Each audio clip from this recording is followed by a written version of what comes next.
Right, let's move on to some hardware. Let's move on to some reviews. We'll do a projector first because I haven't had many projectors come through this year. Been a little bit quiet, and just like buses, they all turn up at the same time. So at the moment, I've had the 7000 from Sony through. I've got the 5000 currently on the test bench, along with JVC NP5 and a JVC NZ7. So like I say, lots of projectors at the minute to get through. But the 7000, I've published that review. It is on the website. It's their flagship model. Now, I believe there's quite a disparity in price here because it's 15 grand in the UK, but I believe it's $25,000 in the US. And from what I can gather, they're exactly the same machine. So I'm not sure why there is a premium on the US model.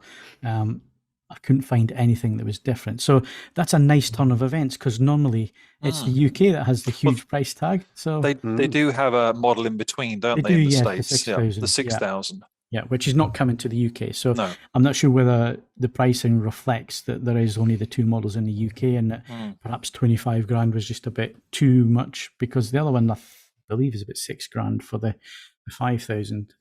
So anyway, the 7000 laser projector, it's got a few neat features on there. The X1 Ultimate processor, which is the same processor that's used in the Bravia TVs, obviously helps with the image accuracy in terms of upscaling performance and so on.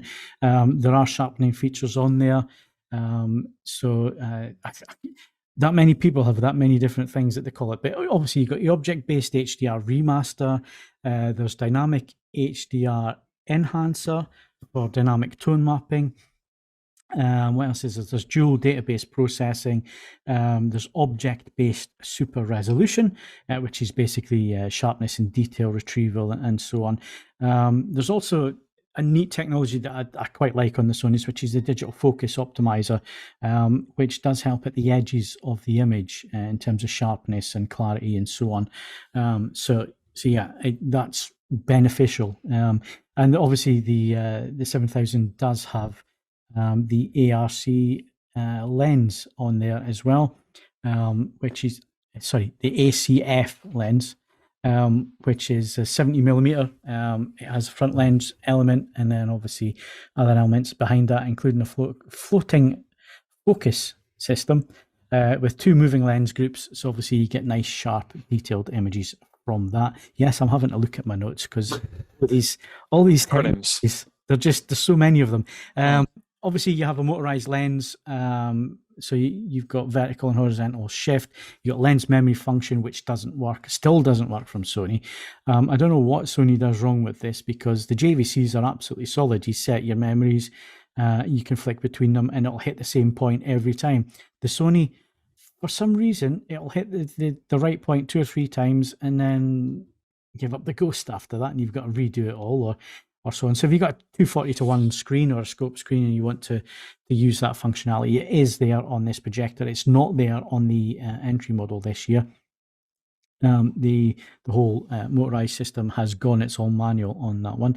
I'm trying to think if I missed anything else. Yeah, 20 milliseconds for gaming with 4K 60 signal, which is pretty good for a projector. Projectors normally have huge input lag. That is a good sign from Sony on that one, but there's no HDMI 2.1. So you don't get any VRR or ALM. There is some support for 120 Hz, but it's only at 1080p. It will not do 4K 120. And like I say, it comes in at 14,999, so 15 grand for this machine. So basically, what does it look like in terms of picture quality? SDR, out of the box, I was really disappointed. Reference is normally bang on this model, and I can only test the model that's in front of me. It was out quite a bit. I mean, delta E is over 6 for the majority, so a lot of green in the tracking there out of the box in the reference mode. Rec 709 looked pretty decent, but obviously it was towards green because of the white balance issues that we had with the grayscale, and a few little hue errors, especially magenta. But it's a Sony, it has the calibration controls, and it could be dialed in pretty accurately with good delta E's, well under 2 anyway. And Rec 709 kind of fell back into place once the white balance grayscale had been sorted out. And then moving on to HDR, Again, there's no point measuring peak brightness on a projector. Projectors are just not capable of the same brightness. It's a reflective technology. It's not direct view like a TV. If you go into it expecting the same kind of dynamic range that a TV is going to give you, you're going to be sorely disappointed. Projectors are just not that type of technology. But going into it, knowing that and looking at the tone mapping is not that bad on these new Sonys. It's certainly an improvement on what we've seen before. I still wouldn't call it a full dynamic tone mapping system, the same as JVC's frame adapt. But at least Sony are doing something with it. Other manufacturers just leave it alone. And the problem always is with tone mapping is you're trying to basically get 5 pints into a 2-pint container. You know, what is it that you're throwing away? What can you afford to throw away? And what is it that you're mapping to? It does a decent job. A lot of highlight clipping going on, which I expect to see on a projector like this. But then you're talking, you know, the majority of the highlights, which is not important really, because if some of the tone mapping on these projectors, it tries to, you know, retain the detail in the highest portion of the image, the brightest portion of the image, and by doing that, it darkens the rest of the image. So I would rather they clipped the detail and gave you a brighter, more impactful image, which thankfully the Sony does manage to do. It does track PQE or TF pretty accurately before rolling off when it hits its peak brightness. Again, in terms of color, I was pleasantly surprised with the DCI coverage from this projector. It did pretty well in terms of the saturation points. It was there or thereabouts. Obviously, it's not 100% of DCI P3. You're looking at 92% XY, 89% UV, but it's good. There is, as far as I'm aware, no filter getting in the way here, which keeps the brightness levels pretty high for HDR.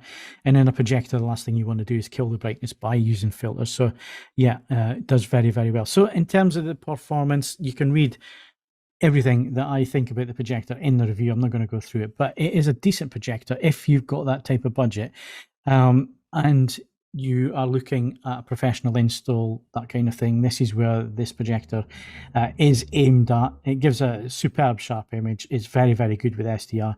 It can do a very reasonable HDR. Just the inaccuracy out of the box, but again, this is a custom installation product. It will be calibrated when the installer puts it into a system, or you'd like to think so. The installer is going to do the calibration on that. And you know, lens memory is great to have, but it does drift a little bit. No HDMI 2.1, and like all the Sonys recently, there is a little bit of backdoor processing going on, even if you switch everything off as well. So that's something to be aware of. But yeah, that's the Sony. Jules, so you've looked at a few of these? Yeah, I've calibrated a few. I mean, you know, I endorse everything you're saying there, naturally. The delta errors out of the box, yeah, they're all right. Okay, and then, you know, it could be better, but certainly when it's calibrated, I mean, I was getting 0.6 delta errors, grayscale, gamma, and color checker. So it can be really accurate when it's calibrated. Of course, it's always recommended, despite the fact, you know, that JVC now putting filmmaker mode.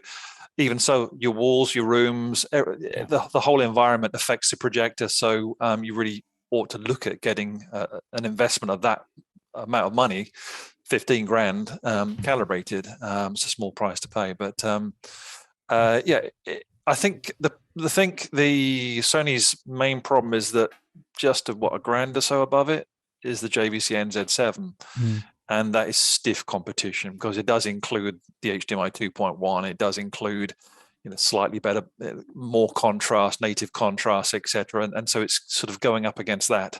Yeah. And otherwise, it's a fine projector in and of itself, but the competition's stiff at that end of the market. Can I just correct something I said, Phil, as well? I think I said the NZ7 was the competitor. It's the NZ8, of course, yes, not the 7. Yeah, it is. And you know, like you say, you need the environment to get the best out of these machines as well. So yeah, good advice there. Thanks, Jules. So that's projector talk out of the way. And like I say, that review is on the website. I've got 3 other projector reviews coming up very soon. So the entry-level Sony and the 2 JVCs. One's a bulb-based, one has a freaking laser.